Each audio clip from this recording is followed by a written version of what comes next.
প্রিয় সুন্নি ও রাসালাতি এবং বেলারি জনতা, আপনাদের সামনে এই পর্যায়ে একটি কিতাবের পরিচয় তুলে ধরবো। কিতাবটি আশকি ইমান দরবার শরীফ থেকে প্রকাশিত এবং আশকি ইমান প্রকাশনালয় থেকে প্রকাশিত এবং এই অদম ফকির বান্দে রাসূল কর্তৃক লিখিত।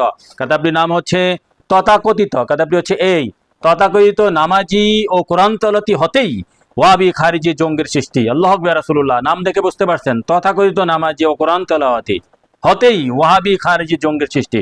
72 দল যে দোজখে যাবে, হ্যাঁ, কুল্লুহুম ফিন নার ইল্লা মিল্লাতু ওয়াহিদাতান, 72 দল দোজখে যাবে একমাত্র একটা দল ব্যতীত। 72 দল তারার বৈশিষ্ট্য হচ্ছে তারা পাক্কা নামাজি এবং কোরআন তেলাওয়াতি।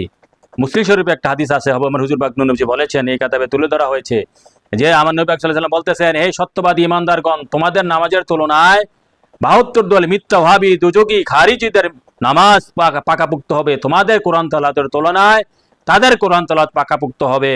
হ্যাঁ, তাদের তুলনায় তোমরা নিজেকে ছোট মনে করবা এই নামাজের দিক দিয়া, কোরআন তেলাওয়াতের দিক দিয়া, সিয়ামের দিক দিয়া। আল্লাহু আকবার। রাসূলুল্লাহ সেই ব্যাপারে প্রায় কোরআন হাদিস থেকে, হ্যাঁ, কোরআন হাদিস থেকে বেছে বেছে ওয়াহাবি খারিজিরা এদের চিহ্নিতকরণ করা হয়েছে, তাদের সম্পর্কে দলিল দেওয়া হয়েছে, হ্যাঁ, যে তারার লক্ষণগুলা, হ্যাঁ, তারার লক্ষণগুলা তুলে ধরা হয়েছে।